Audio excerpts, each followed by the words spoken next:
Hello everyone and welcome once again to my channel. If you recognize this background, you already know that I'm at my mom's house here in the province of Santiago, Spirit.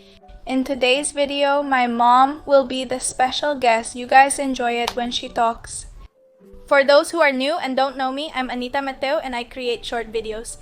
I make videos about life in Cuba, what life is like in Cuba, what my life is like as a young woman living here in Cuba for YouTube.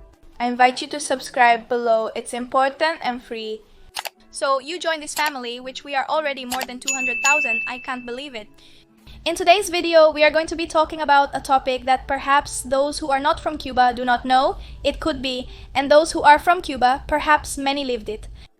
Today we are going to be talking about a time in Cuba in the 90s that many Cubans had to live through, called the special period. I wasn't born yet, that is, I was born in the special period. But when things had already changed a little bit, but what better than to tell how life was, how things were during that time. It was a time that most Cubans who lived through it are traumatized, like with that time. Like they can't stop talking about things from that time because it was all like that. So we're going to talk to a person who did live in that time. What were things like? What did they eat? How did they bathe? What were the things of everyday life like back then? But before we get to that part, I want to give you a brief historical overview. What was this era in history? Why it happened and so on. So alright, let's go there. I will give you a brief summary of the origin of this very dark time in the lives of many Cubans. It turns out that for many years, Cuba depended almost entirely on the Soviet Union. The fuel, the food, even the clothes that it provided for its population. When the socialist field collapsed in 1991. Well, as we say here, we were left in the air, we were left with nothing. And this era of history came, which for many Cubans was a total trauma, as there were many shortages like never before. It was honestly very hard. And my mom at that time was studying at the university and wanted to collaborate with me in this little video to somehow tell me about her experiences, the things she lived through, which were quite sad. That's why today's short video will be quite interesting, so that you can learn a little more about the Cuban reality in this era of history. So stay tuned, the stories are interesting.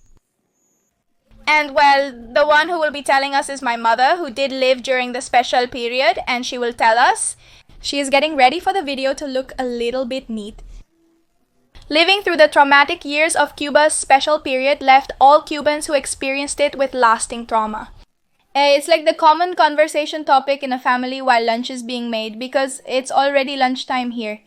Let's talk about the years of the special period when it began. Let's discuss more about the genuine experiences of Cubans during that period. The socialist field collapsed around the year 90. And one was when I believe it was in the year 91. It's such a dark time in the stage of one's life. How old were you back then? I was 20 years old. I was in 4 years. Into my career? It was extremely difficult. It was around from the year 91 to the year 94, 95. I was born in 1996 when the situation was better, more or less.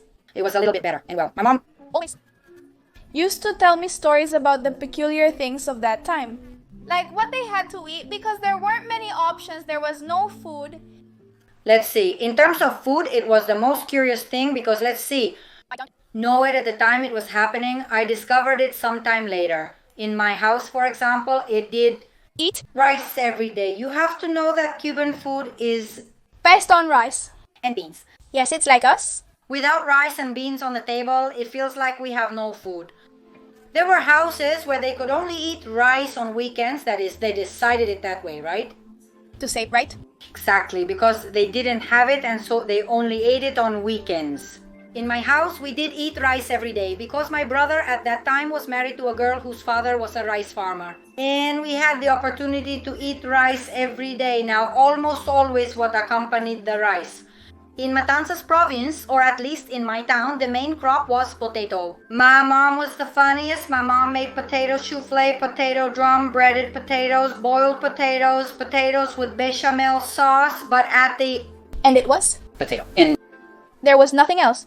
No, there was nothing else. But then over time, I discovered that each province had its own food, the food that helped them. To survive in Santiago Espiritu, it was the pumpkin and yuca, and in Santa Clara, it was also yuca. Because I remember when I was in college, there were many people who would come to sell us things at the university, and everything was yuca croquette, yuca discs, and everything was based on yuca. In other provinces, the banana, which here is called baro banana, in the eastern provinces, it is called fongo. Actually, I don't know if in the countries where this video is being watched, they know it because it's a banana that I think is grown here only, and in fact, it was grown here before for animal feed. There came a time when we no longer had to eat it. Because it was the only thing there was. And there was no meat, no pork, chicken, those things? Is that the pigs had nothing to feed on. My dad raised a pig that we called the ironing board because it was so skinny and flat. So when we cooked it, we couldn't get even a little bit of fat out of it. And it had so little meat that we practically just ate bone because we didn't have anything to feed the animals with, so they didn't get fat. And no chicken either? No. Let's see, a very curious thing happened at that time. The peasants who until then were the poorest people, the humblest people, the people with the lowest standard of living on the entire island, then they began to flourish because they were the ones who had the animals. They were the ones who had the areas to be able to raise those animals. They had chickens, and the people who lived in the towns did not have that possibility. There were people who raised pigs in the bathtubs of their homes because they lived in apartments and did not have a yard. And they would put the animals to sleep inside the bathroom. And then in the morning, if they took them out to the balconies and a million other things, why? And then the peasants began to realize that the city people had to go to the countryside to find the products they had in order to survive. And they started to raise the prices and started to acquire money, and they started to build houses and started to buy cars. But today, people who own land and work in the countryside they live better than the people who live in the city. Yes, practically, because it has remained that way. Now the farmer knows that his product has a price, it has a value. And so it happened that at the beginning, the farmers gave the products to a person at a very low cost because they were used to that. And then that person would come to town and make a fortune because they sold it very expensive. And the farmers began to realize that either they sold a little more expensive to that middleman or they themselves came to sell the product to the town. And that's how they got rich. That was the part of the food, and there wasn't any at that time. Let's see, I'm not going to say supermarket because here in Cuba there is no supermarket. In Cuba there isn't. Supermarkets didn't exist. At that time the dollar was still prohibited. No, yes, here. The dollar, it was legalized in the year 94. It was forbidden to have dollars.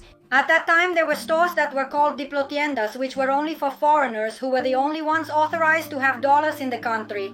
I didn't know the dollar, and if anyone was caught with a dollar in their hand or in their house, they were penalized with jail. In fact, when they decriminalized the dollar, there were many people who were in jail for that reason who got out of jail. Because, well, the penalty for which they were imprisoned no longer existed, and so they were released. The dollar was legalized in Cuba around 1994 to 1995, but the special period started in 1991. Self-employment did not exist for a long time. That's what we now call private, which is like the private sector. At that time, it didn't exist. It was illegal to sell. It was completely illegal. And people who didn't have a job link with the state were considered lumpen, unemployed, lazy people, even when they worked a lot, because they did their little job hidden, right? Of fixing things, of repairing peeling equipment. But they were considered lazy unemployed because they didn't have a link with the state. And then, since self-employment didn't exist, we had to go all the time to the state entities, and the state entities had nothing. When you went to a cafeteria, you could only get a tea, an infusion, solid liquid. There was nothing. And that's just talking about the food part. For example, I used to wash my head with... Now wait, yes, we are already talking about the food part. Now we are going to go step by step. Now the hygiene, bathing, washing the head, soaps, shampoos. We didn't know what it was. Let's see, I think I did know what a conditioner was because before this dark time, They had opened some expensive stores called friendship stores which sold imported goods. My clothes, shoes, and other items for my 15th birthday were bought there. My dad once bought me a bottle of conditioner. The first time I used it, it felt incredible. Due to my curly hair, it would often get tangled, which was quite delightful. But all of that disappeared. That came from the socialist countries, I specifically, and the perfumes, all of that came from me. I remember that. We had a tiny little perfume, so it was the most delicious that we called it up. 5 stars, because it was written in Russian and not, We knew how it was said. But all that cleanliness vanished. So for example, at the university, we prepared shampoo with detergent, powder detergent, that kind for scrubbing. We washed our heads with detergent. Or when we got soap, we washed our heads with soap and then we squeezed it on our heads. Or orange, or bitter orange, or lemon, or we poured vinegar on ourselves. And with that, we managed to soften the hair, because otherwise that was to wash our heads. I told you when we could get soap, because there was also no soap. And there were many times when we had, there was no toothbrush or toothpaste. when We could get soap. When we didn't have soap, we bathed with a rag, we scrubbed ourselves with a rag, and that was the only thing we did. To wash clothes, there were 1,700,000 methods. Here they say that it was widely used in Santiago Espiritu. The maguey is a plant that when you put it in water, it releases its sap, it makes a little slime. And people thought it made soap and that it washed clothes, and they washed with that.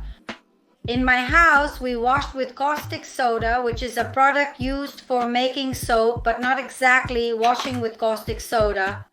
But since there was nothing to make soap with, we washed with that. We had to be very careful. Yeah, when we dried ourselves with the towel, we had to dry like this, because if we use the towel, like the chaotic punishment, it's an acid. We would stay with the 2 legs of the towel in hand. They would break on us, so all our sheets broke, our towels broke, our clothes worn on the body would break, and there was nothing to replace them with. Everyone really lived patched up and broken. we complain now, saying we are in the second special period, but no. Not at all. I don't think this is anything like that special period. And now the part about clothes, shoes, how. Well, I'm already telling you that we lived patched up. But what they had was from before. Yes. And To buy some new clothes. In Havana, there might have been a time. there were times when they found a piece of fabric or hadar, it was used a lot. For example, the flour sacks that they used to transport flour to the bakeries, they transported them in sacks, of which I don't know, canvas, I think it's called canvas. And then we would dye them and make clothes out of that. And then there were those who had fabric stored from before. I was given little fabric stored from before, from corduroy and from things of when. In the stores they did have them and they had them stored and they would give them to me. And Then we also had at the university, I was at the university, we had foreign students that they did have the ability to shop in those stores, which I'm telling you were called Diplo stores. They were there, they were allowed to use the dollar, and so we bought clothes with them. I didn't buy many things. All mine was painted flour sack. I owned a pair of green pants made from the same fabric as doctor's scrubs, which I wore constantly. not because you were at university, that's the time of youth. Exactly, it was terrible. I can't even imagine. And then we brush our teeth. With our hand when we didn't have a brush, or with a brush when we could get one. With Water or with soap. And then we rinsed ourselves with an antiseptic formula they sold at the pharmacy, which at least got rid of the germs. We made little mouthfuls and cleaned our mouths. Now the part about medicine, the medicines, they were in the pharmacy. Well, I really couldn't tell you much about that part because when I was 20 years old, I didn't get sick and didn't need so much medication. I don't know how the whole medication thing worked. Really, I can't say. And at school, yes, everything was fine in the classes. Well, yes, but then as there were blackouts, what is it now? There were blackouts? No, there were no power surges. Of 4. Hours a day, only 4 hours of power a day, and then it was rotational. When you got the 4 hours in the early morning, it meant that from the time you woke up until you went to bed, you didn't see power. We couldn't watch television. Did you have a television? At the university, yes, there was. televisions. There were televisions at my grandmother's house. Yes, there were black and white televisions. Color televisions came later, but At that time, neither computers nor cell phones existed. no, that didn't exist. And then what happens? That we were just talking about whether we are living through a second special period. Sometimes Pepito and I start discussing that matter. And I tell him that what that special period had, that made it seem there was nothing. Things are different now. If you have money, you can get by. That wasn't the case back then. Not even with money. No, not even with money. There were people who got rich because they were doing business with certain things. They had the money, but they had nothing to spend it on, and so they had the money. Everyone was facherejo, everyone was facherejo. And then, even those who at one point lived more comfortably found themselves squeezed. And they had to cook with firewood, cook with sawdust stoves, because there was also no fuel to cook. They forced us to go to the house yards. My dad made a wood stove that still exists. These electric appliances that we have now did not exist. We did not know them. And so there were no rice cookers. There were no electric pressure cookers. A few people had electric stoves, but only one or two had brought them from abroad because they were sailors but in the country they really did not exist. And then we were forced to cook with firewood. Transportation? Because it was? No. No, let's not even discuss transportation. That's where the private trucks originated. Yes, not the freight trucks. When traveling from one place to another empty-handed, They carry people. and they took us to the places. That's how I traveled from my house to the university. I went by train because the train was working. When I went from my house to the university, I went by train. But to return was very cumbersome because the train had a schedule that did not match with the schedule that I left the university. And then I would go getting on trucks and trucks and trucks and trucks. That I spent the whole day to cover the 250 kilometers that separated the university from my house. Because my mom studied at the University of Santa Clara and lived in Matanza, so it was far. She studied electronic engineering, right? Electronics. To talk about, of course, at that time, a lot of Cubans also left, right? It was in 94, in the... 94 was the crisis. Throughout Cuba's troubled history, mass exodus has been a common occurrence whenever the situation severely deteriorates. So in 94, it was the rafters, which was when people were leaving. Anyone who had the possibility of reaching the Guantanamo naval base with whatever vessel they could, because you can't get there by land. Because the Guantanamo naval base is located in a strategic place in Guantanamo Bay. To get there, you have to go through an area that I understand is a minefield. So you can't risk going in there because you don't know when you're going to come across a mine. But by sea, yes, and then let's see everything. There were people who took the risk and made the 90-mile journey to Key West or to the United States on a raft. But at a certain point, they began to pick them up at sea when they passed the jurisdictional waters and take them to the Guantanamo naval base. And then what people started to do was make little rafts out of anything. Out of rubber, car parts, and everything. And they would just throw themselves into it. And, well, they would stay at the Guantanamo naval base until they were taken to the United States. Yes, but they were quite fast, but there was people who spent a year. Yes. Because it depended. First, they always took out first the people who had relatives in the United States, and they arrived at the United States Embassy requesting the permit so that their relatives would come because they were going to take care of that person, and so those were the first to leave. But there were many who left who had no one, and so they had to wait for immigration laws to protect them. All those kinds of things. I met someone who left in 1994 and shared their story. They said they spent a year. But no. They were pretty good there. Didn't he say he gained more weight than he ever had in Cuba? At the naval base, because it was food, they gave him breakfast, snack, lunch, snack. In fact, the base, Guantanamo Naval Base, created conditions for people who were emigrating going there. And they are what today are the facilities of the prisons they have there. Look how much you learn from these videos. They said they also ate mop quilts. Well, it was really talked a lot about people who made mop quilts. I mean, the quilt to clean the floor. I don't understand how they could make a dish out of it. They chopped it. Look. This used mop blanket. Is for cleaning the floor. No. I don't know if you realize it looks like king's meat. They would chop up the piece, marinate it, and eat it. I really don't. Ever do that? And I don't know anyone who has done it. The cats disappeared because people ate them, claiming they taste like chicken. I never dared to do that, and neither did my family. A lot of fish was eaten, a lot of fish because people fished, and that's how many things were invented. For example, there is a classic Cuban sweet, which is grated coconut made with sugar, the coquito amercochaco. That's what we call it. I'm going to search the internet to put it here in this part. Aha. Exactly, and so is that with the grated coconut. But since there was little coconut, then people would grate the coconut and everything else. They made it using only the papaya plant stem, which tasted deliciously similar to coconut. You have seen up to here because this is really super interesting to know that there were many years that Cubans lived this way. And right now we are in a bad time, but it doesn't compare to that time. So well, simply, I hope you liked this video, which was a bit different from the rest of the videos. But I wanted you to know this part of the story, how it was lived at that time. If you enjoyed the video, please like and subscribe. It's really important. It was a pleasure to be here. Here with my mother, who has a lot to talk about, a lot to tell, and we'll see you in a new video next Friday. I send you a little kiss. Bye.